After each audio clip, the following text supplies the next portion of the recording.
¿Por qué Jesús oraba a Dios si Él es Dios? Esta es una pregunta que muchos han formulado. Cuando leemos los evangelios, vemos que Jesús a menudo se retiraba para orar. Por ejemplo, en el libro de Lucas se nos dice, pero Él se retiraba a lugares desiertos para orar. Lucas 5:16. Si Jesús es Dios, ¿no estaría dialogando consigo mismo? Es una pregunta justa y curiosa que nos invita a explorar las profundidades de la humanidad y la naturaleza divina de Jesús. Existe un solo Dios, que existe eternamente como tres personas distintas, el Padre, el Hijo y el Espíritu Santo. Esto no significa que haya tres dioses, sino más bien un solo Dios y tres personas. Al igual que el agua puede ser hielo, líquido o vapor, y seguir siendo agua. Dios es Padre, Hijo y Espíritu Santo, y sigue siendo un solo Dios. Pero el Consolador, el Espíritu Santo, a quien el Padre enviará en mi nombre, Él os enseñará todas las cosas y os recordará todo lo que yo os he dicho. Juan 14:26. Aquí, Jesús habla del Espíritu Santo como una persona distinta, enviado por el Padre y actuando en el nombre de Jesús, mostrando la unidad y los roles distintos dentro de la Trinidad. Dentro de esta comprensión, surge una pregunta que ha desconcertado a muchos. Si Jesús es Dios, como parte de la Trinidad, ¿por qué necesitaba orar? Esta pregunta va al corazón del ministerio y la misión terrenal de Jesús. Jesús, siendo completamente Dios y completamente hombre, dedicó tiempo a la oración. Analizaremos cómo sus oraciones revelan su relación con el Padre, cumplen su papel en la tierra y nos enseñan sobre la naturaleza de la comunicación con Dios. Únete a nosotros mientras buscamos entender la hermosa complejidad de las oraciones de Jesús y lo que significan para nuestras vidas espirituales. La naturaleza de Jesús es extraordinaria y única porque es tanto Dios como una persona como nosotros al mismo tiempo. Esto significa que Jesús es 100% Dios. Puede hacer cosas que solo Dios puede hacer, como realizar milagros especiales y rescatar a las personas de manera única. Pero también es 100% humano, siente hambre, dolor y muere. Es como tener dos conjuntos completos de todo en una persona. Imagina tener todos los superpoderes, pero también vivir como una persona normal, experimentando todo lo que experimentamos, excepto que nunca hizo nada mal. Creemos esto porque nos ayuda a entender cómo Jesús pudo hacer cosas increíbles, pero también saber lo que es ser una persona. La naturaleza de Jesús es uno de los misterios centrales de la fe y es comprendiendo tanto su divinidad como su humanidad que se logra a través de su vida, muerte y resurrección el propósito de las oraciones de Jesús. Modelo de humanidad. Jesús nos mostró la mejor manera de hablar y vivir con Dios, la dependencia del Padre. Jesús vivió de tal manera que nos demostró que no hacía nada por su propia voluntad. De cierto os digo, no puede el Hijo hacer nada por sí mismo, sino lo que ve hacer al Padre. Porque todo lo que el Padre hace, también lo hace el Hijo. Juan 5:19. Esto significa que Jesús esperaba a que Dios le mostrara el camino antes de hacer cualquier cosa, como un niño que observa y aprende de sus padres y no trata de hacer las cosas por sí mismo.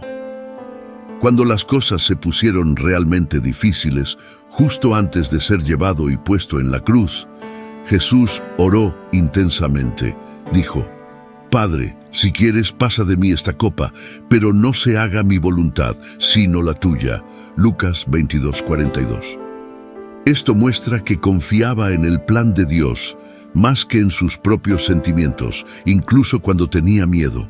Otro propósito de las oraciones de Jesús fue enseñar a los discípulos a orar. Jesús no mantuvo su vida de oración en secreto, la compartió con sus amigos, los discípulos. Un día le pidieron que les enseñara a orar, y él dijo, Cuando oréis, decid, Padre, santificado sea tu nombre, venga tu reino, danos cada día el pan nuestro cotidiano, perdónanos nuestros pecados, porque también nosotros perdonamos a todos los que nos deben, y no nos metas en tentación. Lucas 11:1-4. En esta sencilla oración, conocida como el Padre Nuestro, Jesús les mostró que la oración es hablar con Dios acerca de todo, diciendo que su nombre es especial, pidiendo lo que necesitamos, pidiendo perdón por los errores que hemos cometido y pidiendo ayuda para vivir correctamente. De esta manera, las oraciones de Jesús son una guía perfecta para nosotros sobre cómo vivir cerca de Dios, hablar con Él acerca de todo y confiar en Él con nuestras vidas. Otro propósito de las oraciones de Jesús fue expresar emoción y necesidad humana. Jesús nos mostró que experimentaba emociones y necesidades humanas como cualquiera de nosotros. Aquí hay un par de formas en que expresó estas características humanas. Dolor y angustia en un jardín llamado Getsemaní, que es como un parque tranquilo lleno de olivos. Jesús sintió una tristeza muy profunda, el tipo de tristeza que sientes cuando tu corazón está tan pesado que es difícil de llevar. La Biblia dice: entonces les dijo, mi alma está muy triste, hasta la muerte, quedaos aquí y velad conmigo. Mateo 26:38.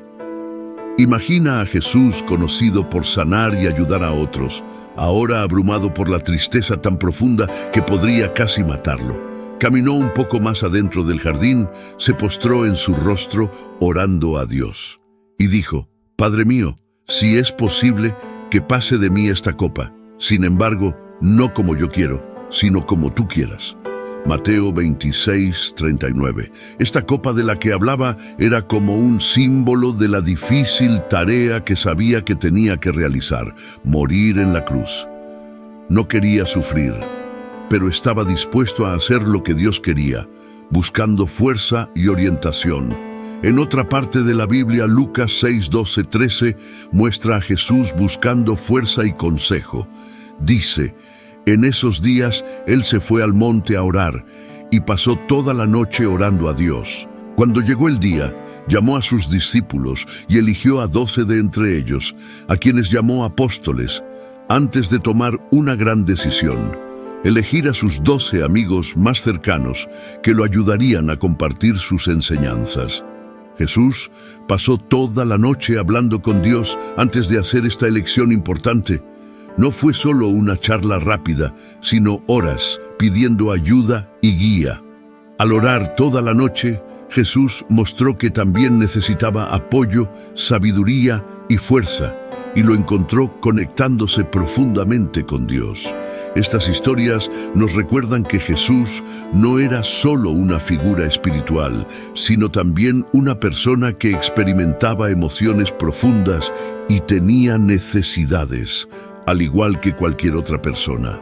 Sintió una tristeza abrumadora y buscó lugares tranquilos para pedir orientación, mostrando que está bien que hagamos lo mismo cuando enfrentamos tiempos difíciles o decisiones importantes, cumpliendo con la justicia humana, viviendo la vida humana perfecta que nosotros no podríamos vivir. Cuando exploramos las historias y enseñanzas de la Biblia, descubrimos que Jesús no solo vivió una vida ejemplar, sino que vivió la vida humana perfecta, cumpliendo toda justicia. Esto significa que vivió en completa obediencia y sumisión a Dios, su Padre, algo que nos resulta difícil hacer todos los días. La Biblia nos dice en el libro de Hebreos: durante los días de su vida en la tierra, ofreció oraciones y súplicas con fuertes clamores y lágrimas al que podía salvarlo de la muerte, y fue oído por su reverente sumisión. Aunque era hijo, aprendió la obediencia por lo que sufrió. Hebreos 5:7-8. Así fue como Jesús, aunque era el Hijo de Dios, aprendió a obedecer a través de las cosas que sufrió. Sus oraciones no fueron solo susurros en la quietud, sino súplicas apasionadas, llenas de lágrimas reales, pero siempre obedeció, sin importarle el costo. Filipenses 2:8 agrega otra capa a esto al decir: y hallándose en forma de hombre, se humilló a sí mismo, haciéndose obediente hasta la muerte y muerte de cruz. Jesús no solo obedeció cuando era fácil, obedeció hasta el punto de morir, una muerte dolorosa y humillante en la cruz. Su vida no fue una serie de elecciones fáciles, sino una constante sumisión a la voluntad de Dios, incluso cuando esa voluntad lo llevó a la cruz. Lo verdaderamente notable de la vida de Jesús es que fue completamente humano como nosotros, con los mismos sentimientos, las mismas tentaciones y los mismos dolores. Sin embargo, a diferencia de nosotros, nunca falló en su obediencia y sumisión. Cada acción, cada palabra y cada pensamiento estaban en perfecta alineación con lo que Dios quería. No vivió para sí mismo, sino para Dios y para nosotros. La vida perfecta de Jesús es significativa porque hizo algo extraordinario por nosotros. Donde fallamos en ser justos, su vida nos ofrece la oportunidad de ser vistos como justos ante Dios. Es como si hubiera tomado la prueba de la vida y hubiera obtenido un 100% en nombre de la humanidad. Así que, cuando creemos en Él, es como si su puntuación perfecta se pusiera en nuestro expediente. Imagina tratar de seguir una receta perfectamente sin cometer un solo error. Para nosotros eso es imposible. Podríamos mezclar los ingredientes equivocados, medir incorrectamente o cocinar demasiado la comida. Pero Jesús, en la cocina de la vida, siguió la receta de Dios sin error. Vivió la vida que se suponía que debíamos vivir y nos ofreció la recompensa como si lo hubiéramos hecho nosotros mismos, al entender la obediencia perfecta y la sumisión de Jesús, podemos apreciar el increíble regalo que se nos ofrece mediante la fe en Él. Es un regalo que nos anima, no porque podamos ganarlo, sino porque se nos da libremente. Un testimonio de la vida perfecta que vivió en nuestro nombre. La importancia de la oración en la vida de Jesús no fue solo algo que hacía por deber religioso o como una exhibición pública. Era tan natural y esencial como respirar, una línea vital con su Padre para mantener la comunión. Para Jesús, la oración era sobre mantenerse conectado, era como el vínculo inquebrantable entre un hijo y un padre. A pesar de que Jesús era el Hijo de Dios, seguía hablando con Dios, mostrándonos que dependía de su conexión para obtener fuerza y orientación. Esto nos dice algo poderoso acerca de la oración. No se trata de pedir cosas, sino de mantener nuestra relación con Dios fresca y viva. Mira lo que sucedió justo después de que Jesús fue bautizado. Y sucedió que también cuando Jesús había sido bautizado y estaba orando, los cielos se abrieron. Lucas 3:21. En este momento el cielo mismo pareció descender, afirmando esta profunda relación. Jesús estaba en contacto constante con su Padre y fue durante estas conversaciones que sucedieron cosas increíbles. Se tomaron decisiones, se dio fuerza y se compartió amor. Un acto de amor y confianza dentro de la Trinidad. La oración también fue un acto de amor y confianza dentro de la Trinidad. Padre, Hijo y Espíritu Santo. Incluso siendo Dios, Jesús expresó su confianza en el Padre a través de la oración. Por ejemplo, cuando estaba a punto de resucitar a Lázaro de entre los muertos, dijo: Padre, te doy gracias porque me has oído. Yo sabía que siempre me escuchas. Juan capítulo 11, 41, 42. El agradecimiento no era un mero espectáculo, era el Hijo hablándole al Padre, confiado en que era escuchado, un intercambio íntimo de confianza y amor. Esto nos muestra el corazón de la oración. Se trata de confianza. Cuando oramos, entramos en ese círculo de amor y confianza que ha existido desde antes del tiempo. Le decimos a Dios: dependo de ti, confío en ti, tal como lo hizo Jesús. Finalmente, la oración fue la manera en que Jesús abrazó plenamente su condición humana. La encarnación es una palabra elegante para describir a Dios haciéndose hombre en Jesús. En Él no fue simplemente Dios vistiendo un traje humano.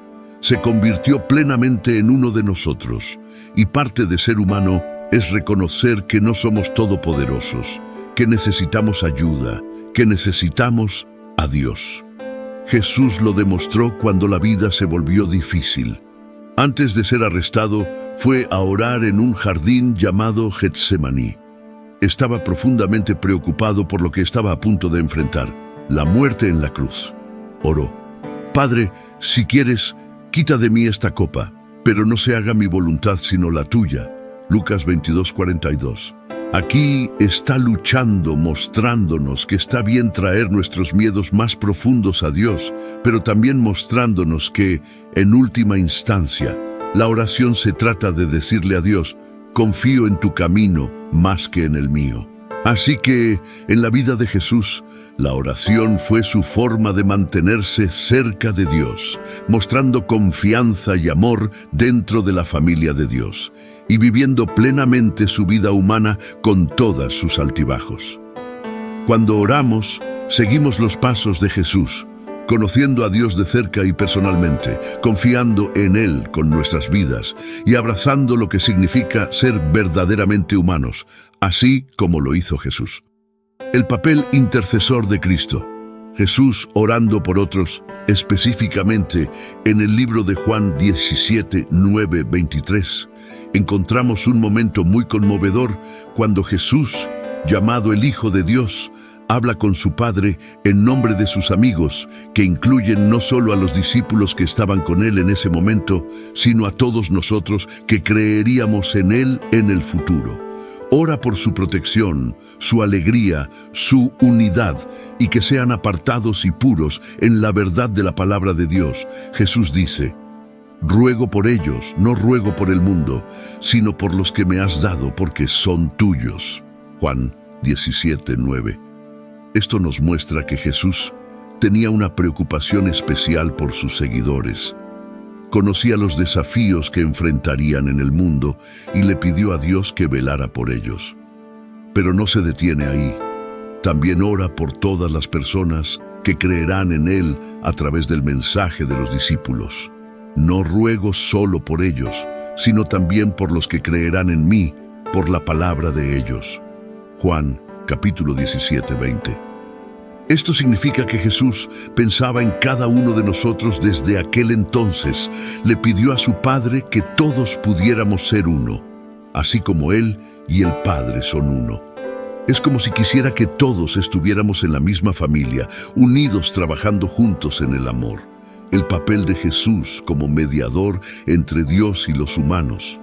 En otra parte de la Biblia, en la primera carta que Pablo escribe a Timoteo 2:5, obtenemos una explicación clara de la gran tarea que Jesús tiene.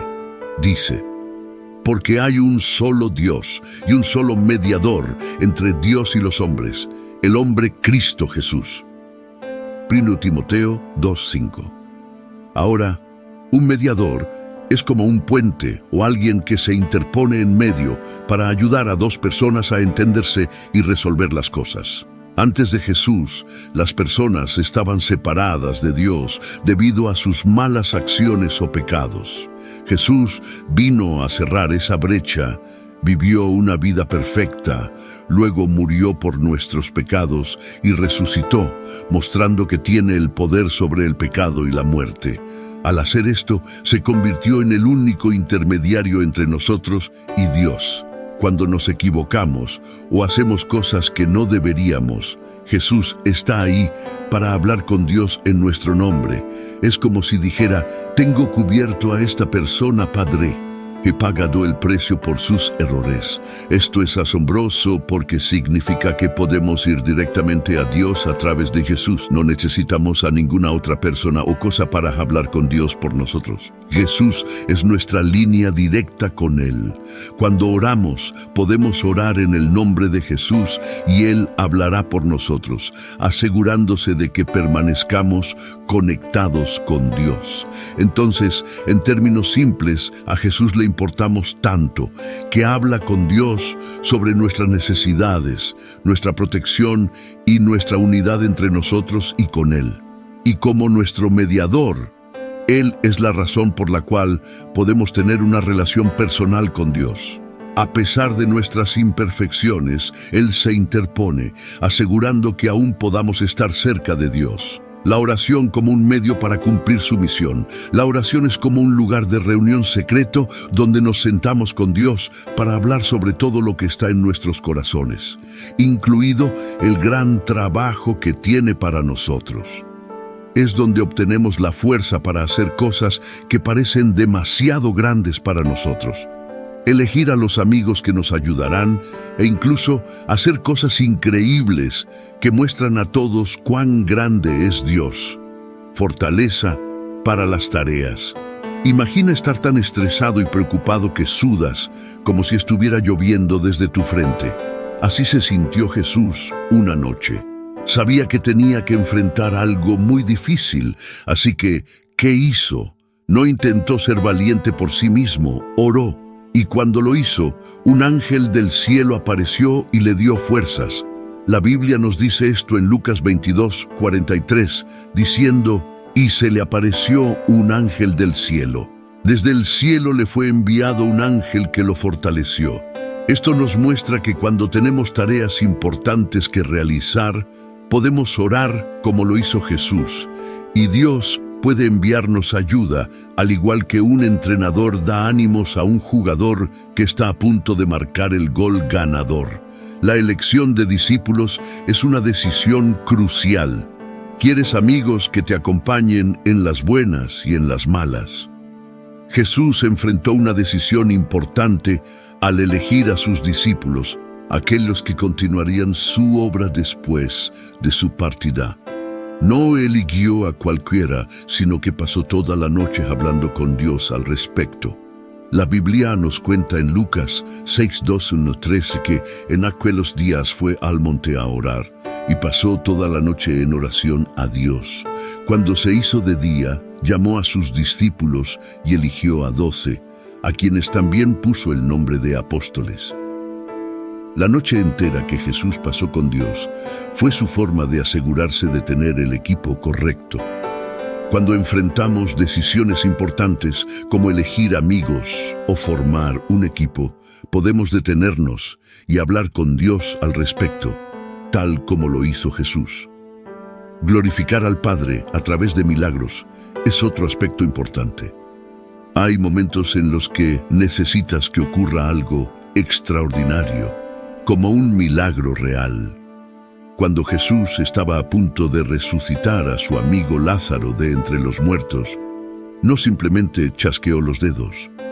Primero habló con Dios y le agradeció por siempre escucharlo, como un hijo agradeciendo a su padre por estar siempre allí. Esto es lo que dijo en Juan 11:41-42. Quitaron la piedra y Jesús, levantando los ojos a lo alto, dijo, Padre, gracias te doy porque me has oído. Yo sabía que siempre me oyes, pero lo dije por causa de la multitud que está aquí, para que crean que tú me has enviado. Jesús nos mostró que, incluso cuando estamos a punto de hacer algo sorprendente, no se trata de exhibir nuestras habilidades, sino de mostrar la bondad y el amor de Dios. Habló primero con Dios para dejar claro que las cosas asombrosas que estaban a punto de suceder eran gracias a Dios, no solo a Él. Así que la oración no se trata solo de pedir cosas, sino de prepararnos para hacer grandes cosas, tomar decisiones inteligentes y dar crédito a Dios por las cosas increíbles que hace a través de nosotros. Es como una línea directa de superpoder que siempre está abierta, pase lo que pase. En nuestro viaje para entender por qué Jesús, que es reconocido como Dios, oraba a Dios, hemos desglosado algunos puntos vitales. Recapitulemos primero, tocamos la naturaleza de Jesús como totalmente divino y totalmente humano. Esta dualidad es esencial para comprender las razones detrás de sus oraciones. Como Dios, Jesús es la segunda persona de la Trinidad, pero como hombre vivió dentro de las limitaciones de la humanidad. Filipenses 2:6-8. En segundo lugar, exploramos el concepto de la Trinidad: Dios el Padre, Dios el Hijo y Dios el Espíritu Santo. Tres personas distintas, pero una en esencia. Jesús se comunicaba con Dios el Padre, mostrándonos la relación perfecta dentro de la divinidad. Juan 10:30. La importancia de las oraciones de Jesús es extensa. Revelaron su confianza en Dios el Padre, modelando la dependencia de la sabiduría y la fuerza de Dios incluso ante desafíos. Sus oraciones, como la de Getsemaní: Padre, si quieres, quita de mí esta copa, pero no se haga mi voluntad sino la tuya. Lucas 22:42. Muestran su sumisión a la voluntad de Dios, proporcionando una visión de su misión de redimir a la humanidad. Además, las oraciones de Jesús sirvieron como una visión íntima de su ministerio. Oró por sus discípulos y por todos los creyentes, pidiendo unidad y protección. Juan 17, 20, 23. Reflejando su papel como intercesor y revelando la profundidad de su amor y compromiso con su misión.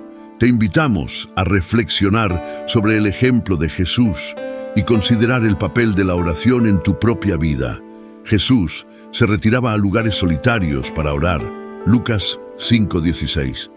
Siendo el Hijo de Dios, vio la necesidad de orar, y cuanto más nosotros, sus seguidores, necesitamos cultivar una vida de oración.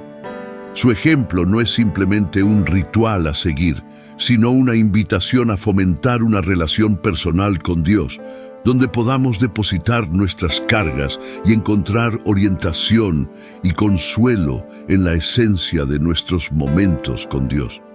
Recuerda que la oración es un regalo, un diálogo y una ofrenda de paz en la que puedes participar. Mientras reflexionas sobre la vida de Jesús, considera cómo tu propia vida de oración se alinea con su ejemplo. Que su vida te inspire a buscar a Dios sinceramente, a escuchar y hablar, a pedir y someterte, y a través de esto, que llegues a conocer el profundo amor y la presencia de Dios en tu caminar diario. Oremos. Padre Celestial, venimos a ti en humilde adoración, reconociendo tu sabiduría infinita y la profundidad de tu amor, que a menudo supera la comprensión humana. Mientras contemplamos la vida de Jesús, tu Hijo y nuestro Salvador, nos encontramos reflexionando sobre el misterio de sus oraciones hacia ti. Señor, reconocemos que en las oraciones de Jesús vemos el reflejo perfecto de humildad y dependencia. Así como Él se volvía hacia ti, también alzamos nuestros ojos y corazones en oración, buscando orientación, fuerza y una relación más cercana contigo. En los momentos en que luchamos por entender las complejidades divinas, pedimos por una fe sencilla y infantil que confíe en tu bondad y tu plan. Enséñanos, oh Dios, a emular a Jesús en su actitud orante, sabiendo que incluso siendo Dios, se inclinaba en comunión contigo, y estamos invitados a ese sagrado espacio de conversación e intimidad contigo a través de su ejemplo. Que podamos comprender la importancia de la oración como un medio para expresar nuestro amor, nuestras necesidades y nuestra gratitud en nuestras vidas diarias. En los momentos en que enfrentamos nuestras propias pruebas y alegrías, recordemos el ejemplo de Jesús para que en cada momento, ya sea de triunfo o prueba, recurramos a ti en oración, tal como Él lo hizo. Que su vida nos recuerde que en nuestras debilidades encontramos tu fortaleza, en nuestras preguntas encontramos tu sabiduría y en nuestra soledad encontramos tu consuelo. Ven con tu presencia y bendición, otorgándonos la paz que proviene de saber que siempre estás a nuestro alcance, escuchando los anhelos susurrados de nuestros corazones. Fortalécenos con el mismo espíritu que estaba en Cristo Jesús, para que en cada circunstancia encontremos el valor de decir, no sea mi voluntad, sino la tuya. En el santo nombre de Jesús oramos. Amén. ¿A dónde fue Jesús después de su muerte? ¿Al infierno Hades o al cielo? Jesús estaba a punto de emprender el viaje más increíble que dejaría asombradas a las personas durante siglos, pero las puertas de ese viaje eran la cruz. El libro de Lucas cuenta la historia del viaje final de Jesús hacia su muerte. desde su oración en Getsemaní, donde su fe en Dios se confirmó, hasta la cruz, donde Jesús dijo, «Todo está consumado». En la cruz inclinó la cabeza y entregó su espíritu antes de ser retirado y enterrado en una tumba cercana. Su cuerpo sin vida permaneció en la parte superior de la cruz hasta que finalmente fue retirado. Por otro lado, su espíritu estaba en otro lugar. ¿A dónde fue su espíritu? ¿Fue al infierno o al cielo? Existe cierta controversia sobre el paradero de Jesús, o más específicamente, la ubicación de su espíritu durante los 3 días entre su muerte y resurrección. En la discusión sobre dónde estaba Jesús durante esos 3 días, se menciona otro pasaje que es 1 Pedro 3, 18, 21. Estos versículos constituyen uno de los textos más desconcertantes e intrigantes del Nuevo Testamento. Jesús es la personificación de lo que significa sufrir por hacer el bien con la intención de llevarnos a Dios y restaurar nuestra relación rota y muerta con Él. Él, siendo justo, sufrió por todos nosotros, que somos injustos. El objetivo de todo esto era llevarnos a Dios. De hecho, Cristo murió por los pecados de una vez por todas, el justo y recto por el injusto e inicuo, el inocente por el culpable, para llevarnos a Dios. Había sido puesto a muerte en la carne, pero vivificado en el Espíritu. En el Espíritu, Él también fue y predicó a los espíritus ahora en prisión, que en otro tiempo desobedecieron cuando la gran paciencia de Dios esperaba en los días de Noé, durante la construcción del arca. En ella, unos pocos, es decir, 8 personas, la familia de Noé, fueron llevadas a salvo a través del agua, lo que corresponde a nuestro bautismo, que no es la eliminación de la suciedad del cuerpo, sino un llamado a Dios para tener una conciencia buena y clara, demostrando lo que creemos que es nuestro a través de la resurrección de Jesucristo. A pesar de que Jesús murió en su cuerpo, el Espíritu Santo pudo resucitarlo de entre los muertos a través del sufrimiento divino. Jesús predicó a los espíritus en prisión con la ayuda del Espíritu Santo. Parece que esto se hizo después de que Jesús muriera, pero antes de que resucitara de entre los muertos. Jesús realmente predicó a los espíritus en Hades. Sí, es correcto. Se considera que Hades es el reino de los muertos y Jesús aparentemente fue allí a entregar su mensaje. Es bastante fascinante pensar en ello, ¿verdad? Leemos predicar a los espíritus en prisión. ¿Alguna vez te has preguntado quién tiene la autoridad y el poder supremos en este mundo? No importa cuál sea tu respuesta, la Biblia tiene una respuesta clara. Incluso aquellos que están bajo la tierra, profundo bajo la tierra, deben reconocer a Jesús como su Señor Supremo. Es una declaración poderosa que nos recuerda el poder y la autoridad supremos que tiene Jesús. Domina sobre todas las cosas. Es un pensamiento que nos humilla, pero también nos brinda esperanza y consuelo al saber que tenemos un Señor amoroso y poderoso que tiene el control de todo. Filipenses 2:10. Así, en el nombre de Jesús, toda rodilla se doblará en sumisión, ya sea en el cielo, en la tierra o debajo de la tierra. Contemplamos la totalidad absoluta de la creación, reconociendo la superioridad sin igual de Jesucristo. Leemos acerca de aquellos que están debajo de la tierra. Cierra los ojos e imagina un mundo donde los difuntos que descansan en el seno de la tierra pueden ser despertados a la vida una vez más por el poderoso poder de Cristo. Suena como una escena directamente sacada de una novela cautivadora, ¿verdad? Toda rodilla debería doblarse, toda lengua debería confesar. La combinación de lenguas confesando y rodillas doblando da testimonio de la completa sumisión a Jesús, tanto en palabra como en acción, y es algo que se requiere de todos. Imagina una escena donde personas de todas las clases se reúnen, sus lenguas confesando y sus rodillas doblando en completa sumisión a Jesús.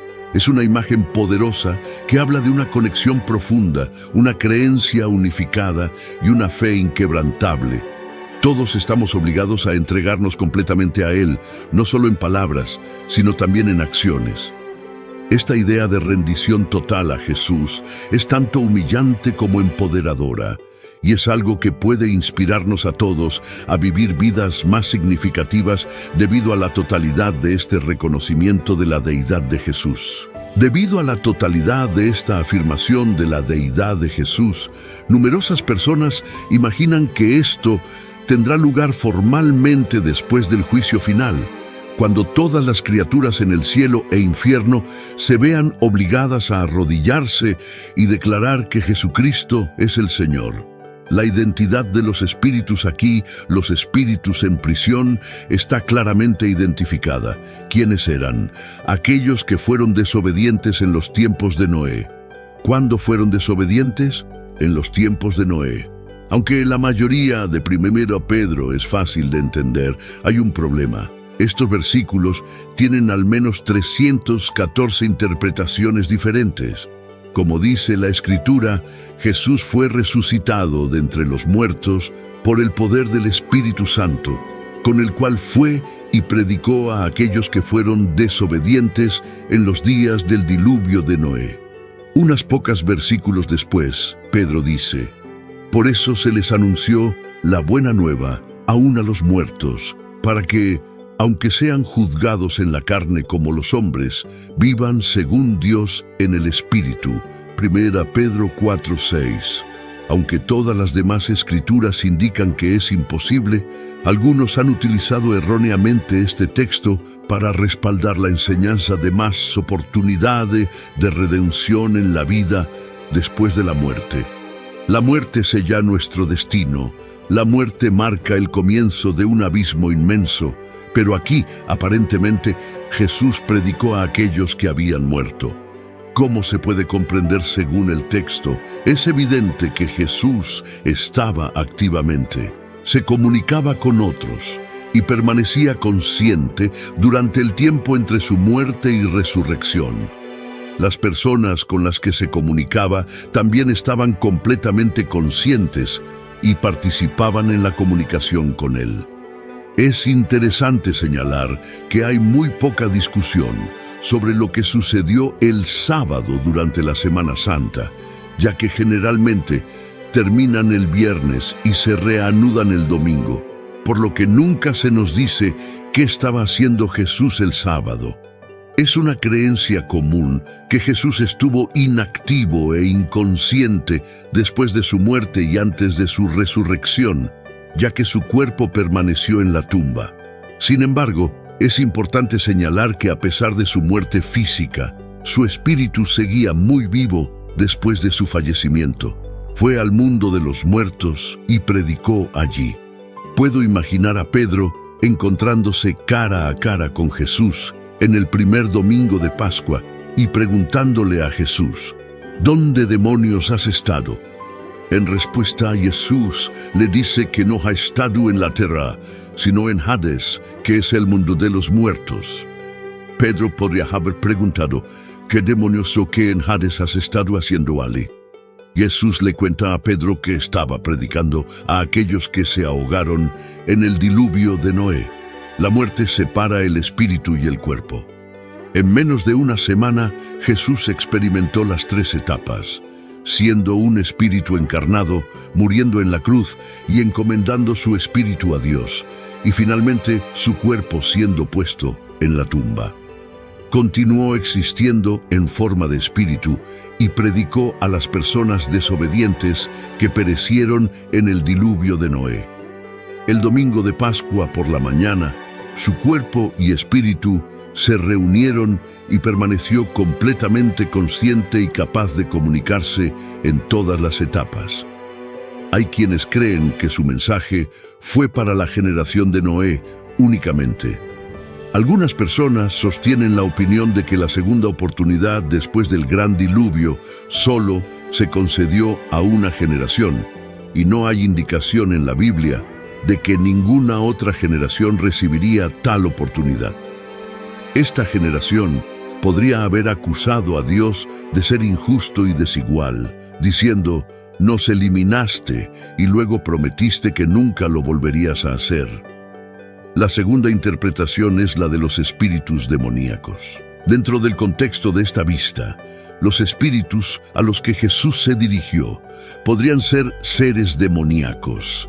Si los espíritus mencionados en 1 Pedro 3:19 son ángeles caídos, entonces parece probable que esos espíritus estuvieran encarcelados porque estuvieron involucrados en un pecado grave antes del diluvio que ocurrió en la época de Noé.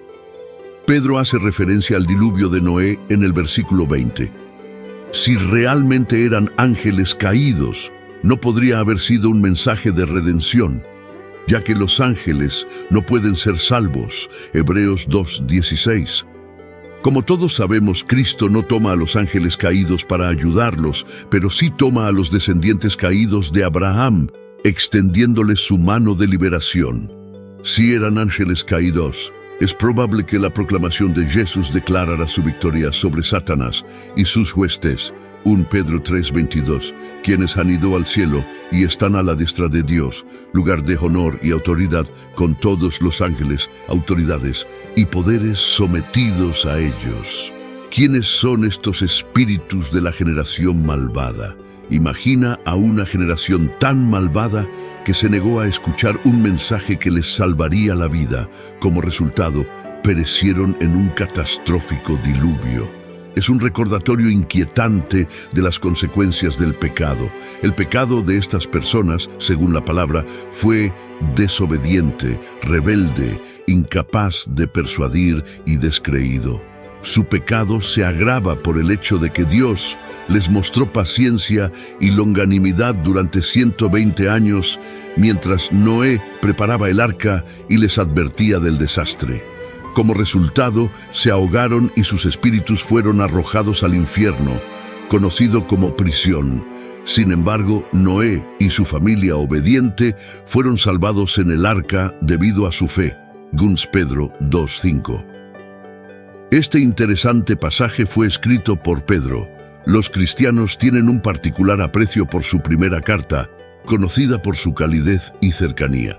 Curiosamente, el nombre original de Pedro era Simón, que significaba caña, y era bastante común. Sin embargo, cuando conoció a Jesús, le dieron el nombre de Pedro, que era mucho menos común y significaba roca.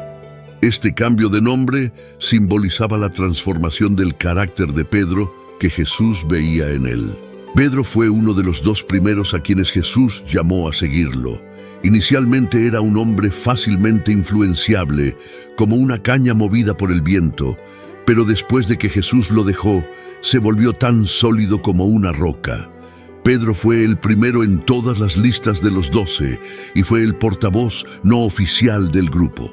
Los evangelios retratan claramente el carácter de Pedro, que tenía muchas fortalezas como ser encantador, ansioso, impulsivo y enérgico. Sin embargo, estas fortalezas también estuvieron acompañadas de debilidades como la inestabilidad, la volubilidad y la cobardía.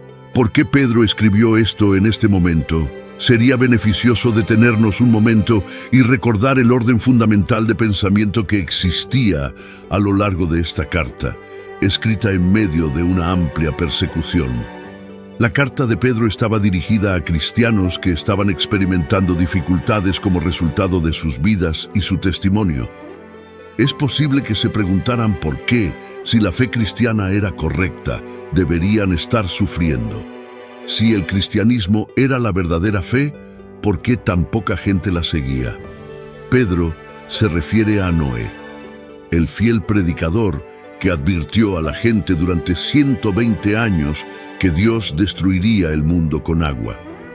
A pesar de las advertencias de Noé, la gente lo escarneció y lo rechazó. Sin embargo, Dios lo salvó a él y a su familia durante el diluvio, lo que finalmente vindicó la fidelidad de Noé. Dentro del contexto de la historia del mundo, la mayoría de las personas no siempre han estado en lo correcto, aunque solo unos pocos hayan sido salvos. La fe de uno no debería tambalearse por el hecho de que solo hay unos pocos verdaderos creyentes. En los días de Noé, solo había 8 creyentes, pero hoy hay milones.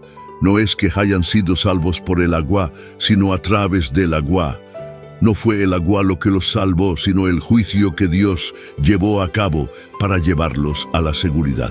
El arca es una representación del Señor Jesucristo, una imagen del juicio de Dios representada por el diluvio de agua. El arca fue el único medio por el cual uno podía ser salvo. Aquellos que estaban dentro de la estructura fueron los únicos que sobrevivieron al diluvio. Todos los demás que estaban fuera del edificio perecieron. Así como Cristo es la única manera de salvación, aquellos que están en Cristo están tan salvados como Dios mismo puede hacerlos. Las personas que están afuera están completamente perdidas. El arca sirvió como refugio seguro para las personas en proceso de pasar a través del agua del juicio. El arca fue sometida a la fuerza total de la tormenta, así como Cristo soportó la furia del juicio de Dios contra nuestros pecados. Para aquellos que están en Él, no hay juicio. Juan 5:24. Había agua por todos lados alrededor del arca, agua que caía sobre ella y agua debajo de ella. El arca estaba rodeada de agua. Por otro lado, transportaba a sus creyentes a través del mar a un lugar seguro en una creación renovada.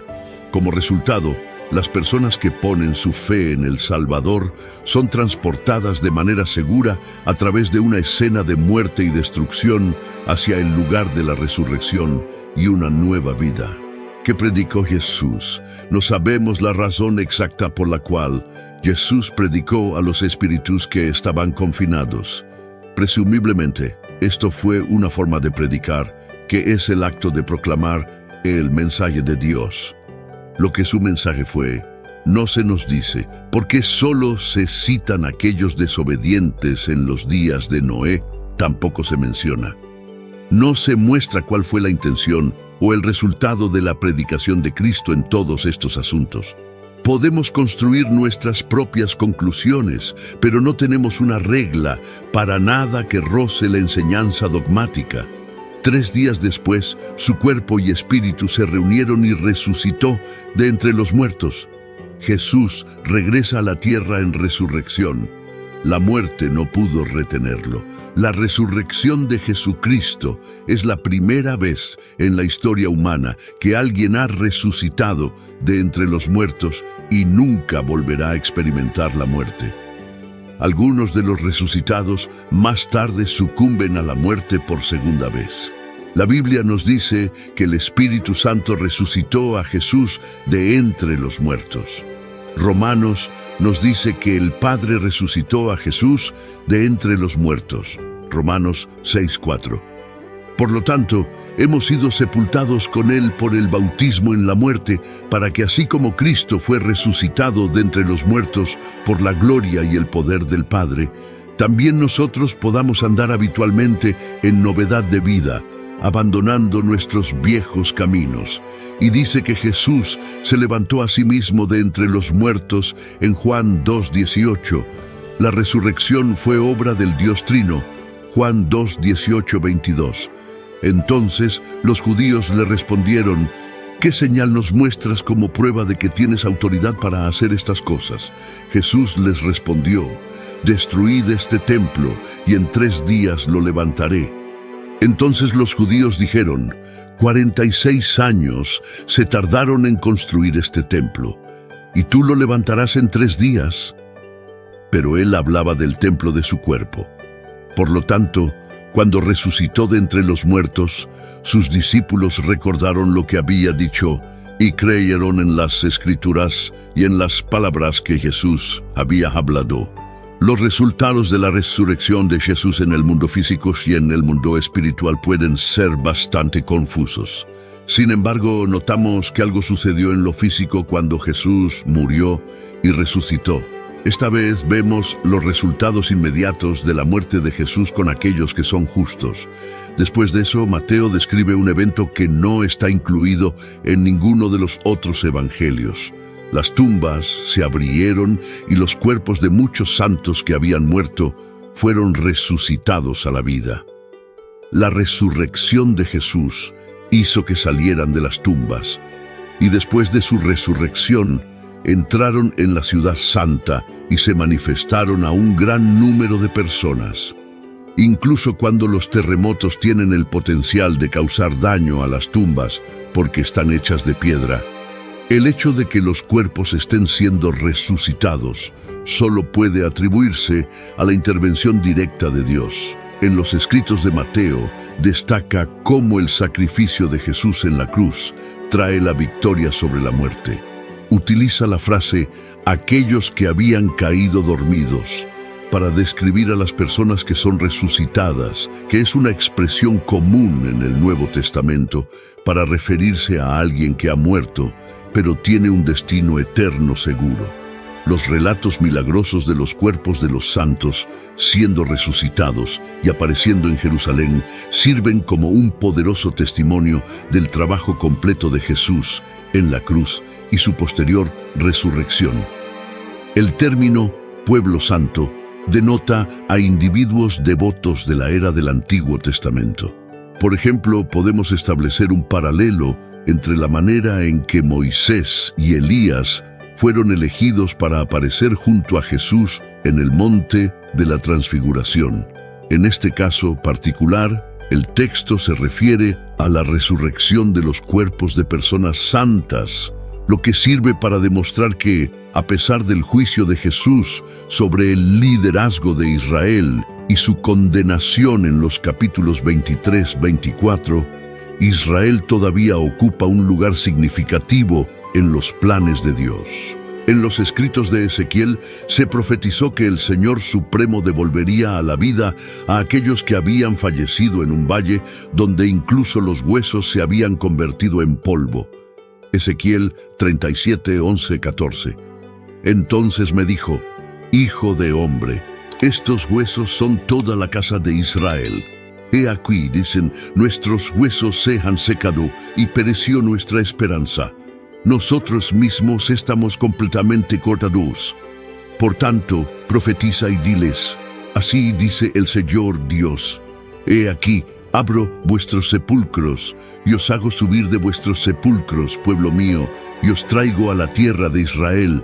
Entonces sabréis que yo soy el Señor, cuando abra vuestros sepulcros, y os haga subir de vuestros sepulcros, pueblo mío, y pondré mi espíritu en vosotros, y viviréis, y os pondré en vuestra tierra. Entonces sabréis que yo, el Señor, he hablado y lo he hecho, dice el Señor. Mateo deja este evento sin adornos, porque su significado es claro.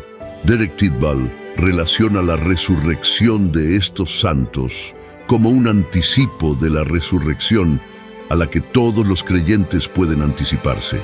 A través de la muerte de Jesús ha llegado un nuevo día, un día en el que la muerte ha sido vencida por la muerte y la resurrección a la vida eterna ha sido posible.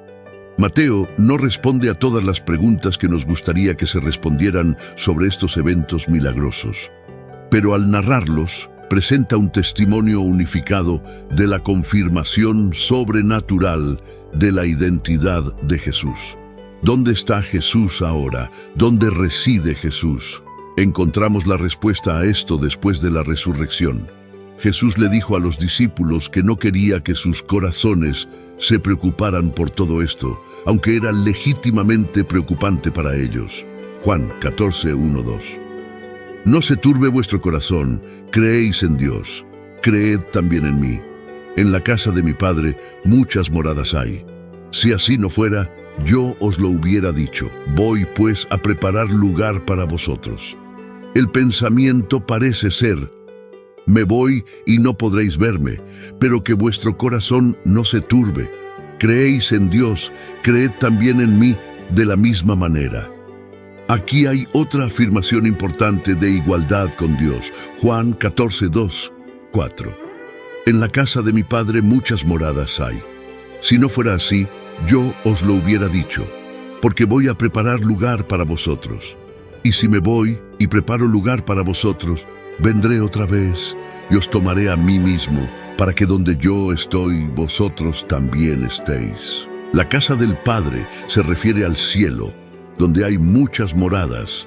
Es lo suficientemente grande para acomodar a todos los redimidos. Si no fuera así, el Señor se los habría dicho. Voy a preparar lugar para vosotros. Significa que el Señor va delante y hace preparativos para su venida, porque los ama y está seguro de que vendrán. Me voy. Habla de la propia planificación e iniciativa de Jesús. No lo llevaron a la cruz. Él fue allí. Pensaban que su muerte era una calamidad imprevista. Cristo les enseñó que era el camino de su propia planificación. Volveré otra vez para recibiros a mí mismo. Durante el tiempo de Jesús en la tierra, prometió que volvería por sus discípulos. Esto no solo era en el sentido de su pronta resurrección o la venida del Espíritu Santo. Jesús también tenía en mente la gran reunión de su pueblo al final de los tiempos. No debían pensar que Él había dejado de ser cuando no podían verlo. Solo había ido a otro lugar permanente para preparar su venida, y además volvería para recibirlos. Leemos que donde yo estoy, vosotros también estéis. Todo el enfoque del cielo está en estar unidos a Jesús. El cielo es cielo no por las calles de oro, las puertas de perla o incluso la presencia de los ángeles. El cielo es cielo porque Jesús está allí. Nos consuela saber que, mientras Él nos prepara un lugar, también nos prepara para ese lugar.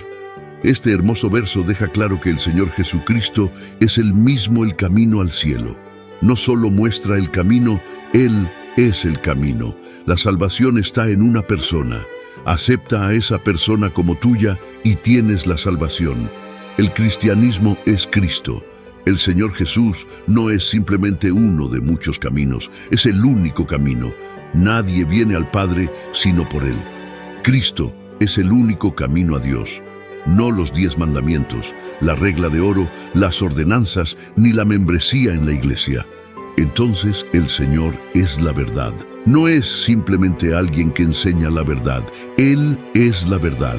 Él es la encarnación de la verdad. Aquellos que tienen a Cristo tienen la verdad. No se encuentra en ningún otro lugar. Cristo Jesús es la vida.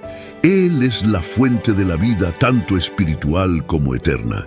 Aquellos que lo reciben tienen vida eterna, porque Él es la vida. Leemos: Señor, no sabemos a dónde vas. ¿Cómo, pues, podemos saber el camino? El hecho de que Tomás explicara su confusión de manera tan clara y honesta es algo que deberíamos apreciar. Pensábamos que Jesús simplemente iba a otro lugar, como si fuera a otra ciudad. El cielo es un hogar maravilloso al que vamos. Jesús dijo: voy a preparar lugar para vosotros. En la casa de mi Padre muchas moradas hay. Nuestro hogar, cuando venimos a la casa de Dios, es el hogar, y Jesús está preparando nuestro hogar eterno. El Señor volverá nuevamente al aire, cuando aquellos que han muerto en la fe serán resucitados. 1 Tesalonicenses 4, 13, 18. Pero no queremos que ignoréis, hermanos, acerca de los que duermen, para que no os entristezcáis como los otros que no tienen esperanza. Porque si creemos que Jesús murió y resucitó, así también traerá Dios con Jesús a los que durmieron en Él. Por lo cual os decimos esto en palabras del Señor, que nosotros que vivimos, que habremos quedado hasta la venida del Señor, no precederemos a los que durmieron. Porque el Señor mismo con voz de mando, con voz de arcángel y con trompeta de Dios, descenderá del cielo. Y los muertos en Cristo resucitarán primero. Luego nosotros, los que vivimos, los que hayamos quedado, seremos arrebatados juntamente con ellos en las nubes para recibir al Señor en el aire, y así estaremos siempre con el Señor. En el aire, y así estaremos siempre con el Señor. Por lo tanto, confórtense unos a otros con estas palabras.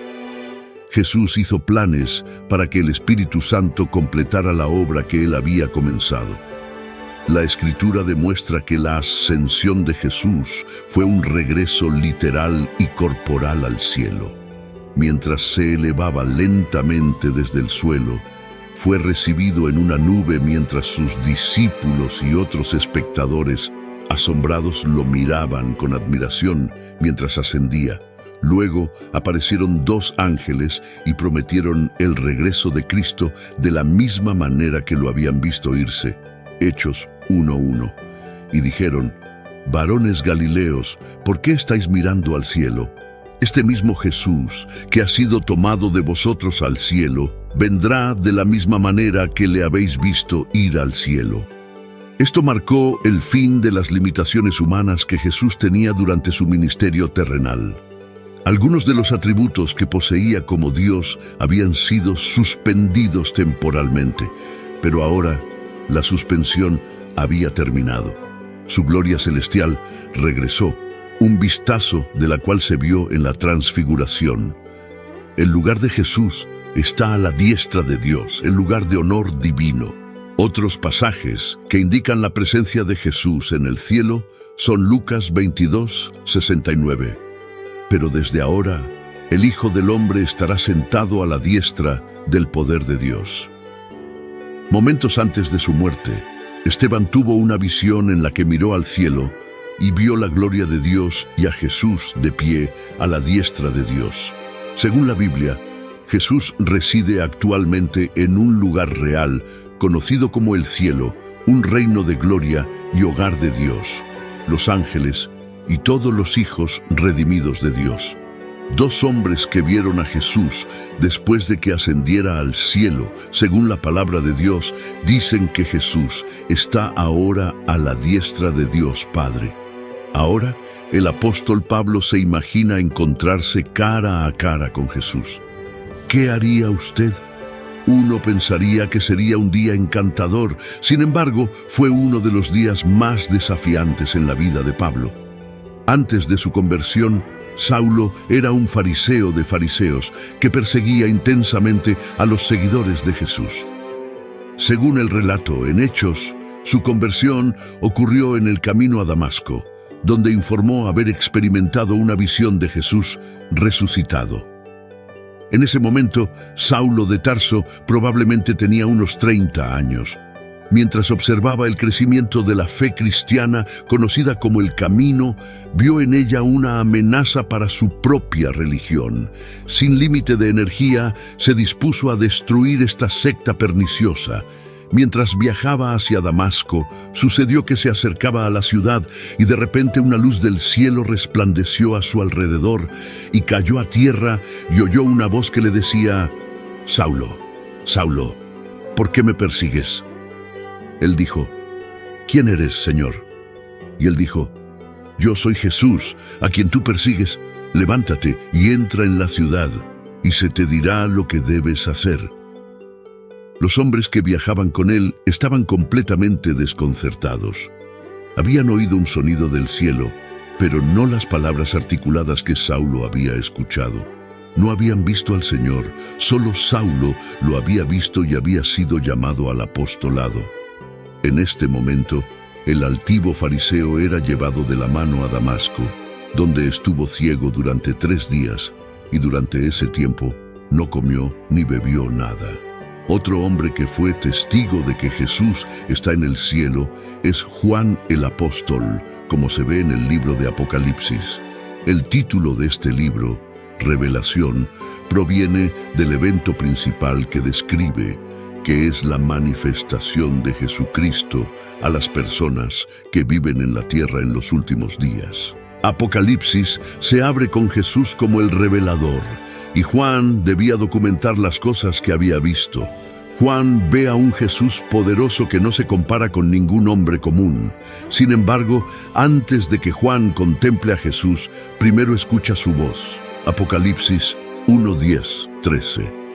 Yo estaba en el Espíritu en el día del Señor, y oí detrás de mí una gran voz como de trompeta que decía: Yo soy el Alfa y la Omega, el primero y el último. Y lo que ves, escríbelo en un libro y envíalo a las 7 iglesias que están en Asia: a Éfeso, Esmirna, Pérgamo, Tiatira, Sardis, Filadelfia y Laodicea.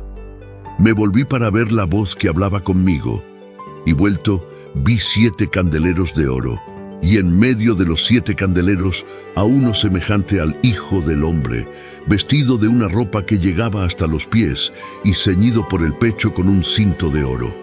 Esto fue todo. Juan había visto al Hijo del Hombre, Jesucristo, el honrado. Según Juan, la voz fuerte que escuchó era tan distintiva y llamativa como una trompeta. La poderosa voz pertenece al Alfa y la Omega, el primero y el último, que está al principio y al final de todo.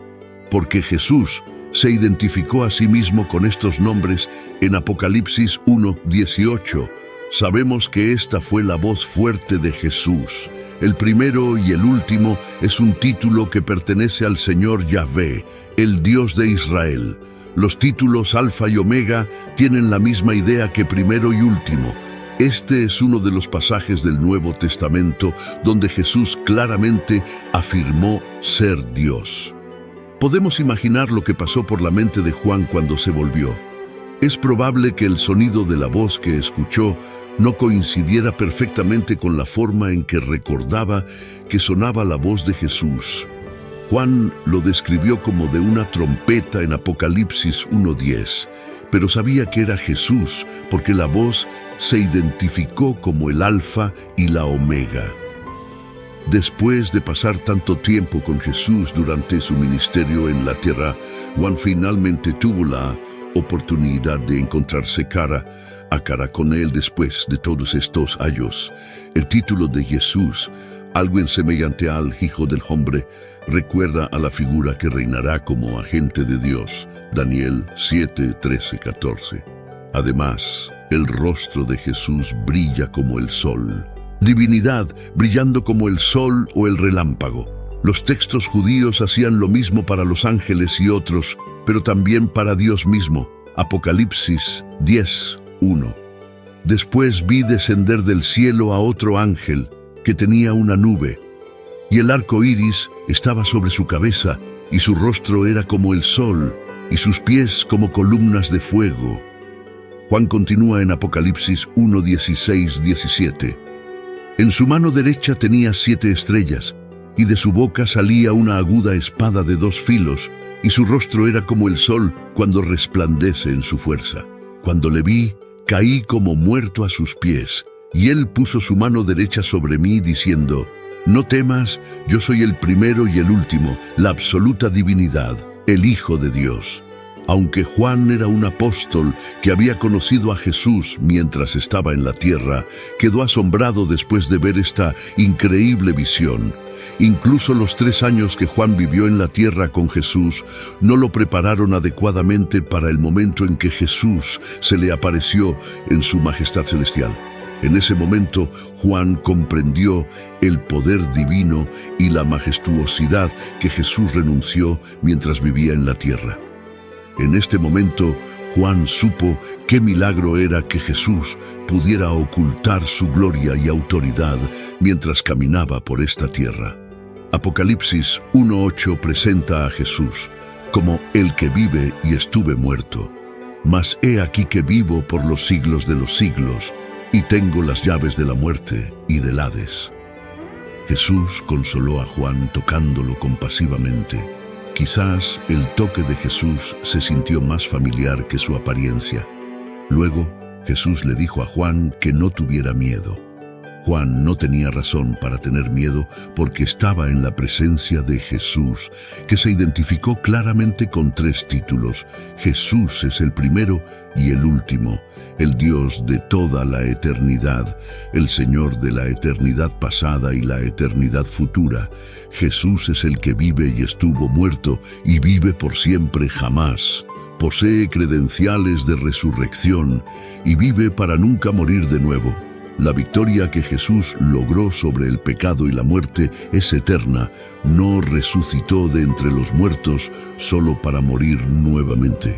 Jesús es el único que posee las llaves del Hades y de la muerte. Algunos creen que el diablo tiene la autoridad o el poder para decidir quién vive y quién muere, pero están evidentemente equivocados, porque solo Jesús tiene las llaves del Hades y la muerte. Jesús posee las llaves de la muerte, y el Cristo resucitado tiene control y autoridad sobre la muerte.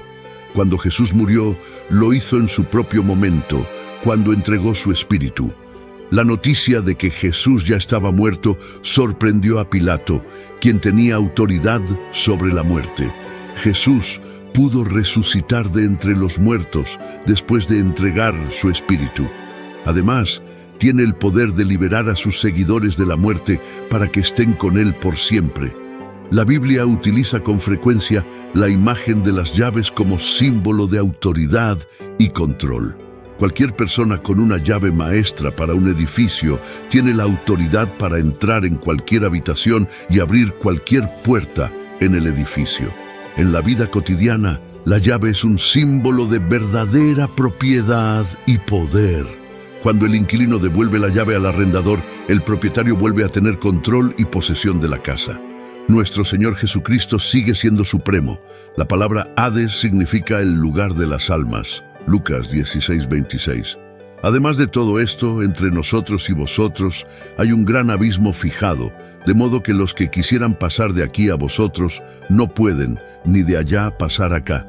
Son las llaves de Cristo las que han encerrado a los espíritus perdidos. Cristo conquistó la muerte porque era sin pecado. La maldición sobre la humanidad en el jardín del Edén, traída por el pecado, se declaró claramente. Cristo ha conquistado la muerte y las consecuencias para nosotros son eternas. La victoria de Cristo sobre la muerte es el fundamento de las buenas nuevas del Evangelio. Sin la resurrección no hay Evangelio, de hecho, no hay esperanza para nosotros en absoluto. 1 Corintios 15:1-17.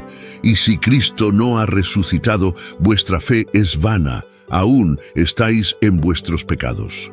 Otros profetas llenaron al pueblo de Dios de anhelo porque el Señor algún día aboliría la muerte. Oseas 13:14. Los redimiré del poder del Seol, los redimiré de la muerte. Oh muerte, yo seré tu muerte. Oh Seol, yo seré tu aguijón. Y la compasión será escondida de mis ojos. Isaías 25:8. Aniquilará la muerte para siempre. Enjugará el Señor Jehová toda lágrima de todos los rostros. Quitará el oprobio de su pueblo de toda la tierra, porque Jehová lo ha dicho.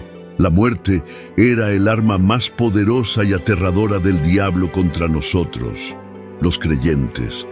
Pero los creyentes son más que vencedores a través de aquel que los amó. Cristo ha conquistado la muerte, y los creyentes se mantienen firmes en las palabras de Jesús. Es imperativo que no olvidemos que el Padre fue quien le otorgó a Jesucristo el derecho de ocupar esta exaltada posición de autoridad y dignidad como recompensa por lo que ha hecho.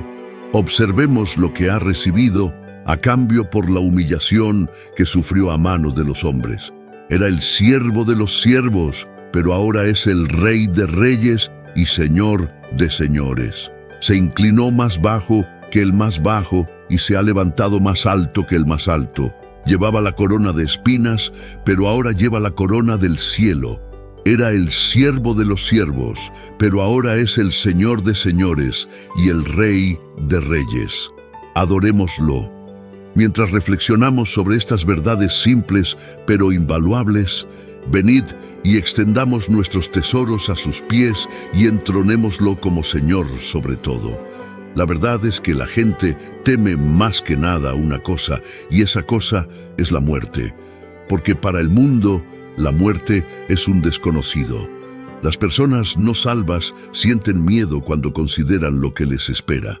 ¿Tendré que rendir cuentas de lo que he hecho o de lo que no he hecho? ¿Arderé en el infierno para siempre o alcanzaré un estado de bienaventuranza eterna? Y no se dejen engañar. El infierno es real, ya sea que la mayoría de la gente lo admita o no. La muerte cambia las vidas de las personas. Después de nuestras vidas en la tierra, los cristianos caminarán en una marcha victoriosa siguiendo a Cristo. No hay razón alguna para tener miedo para cualquier persona que crea en Cristo.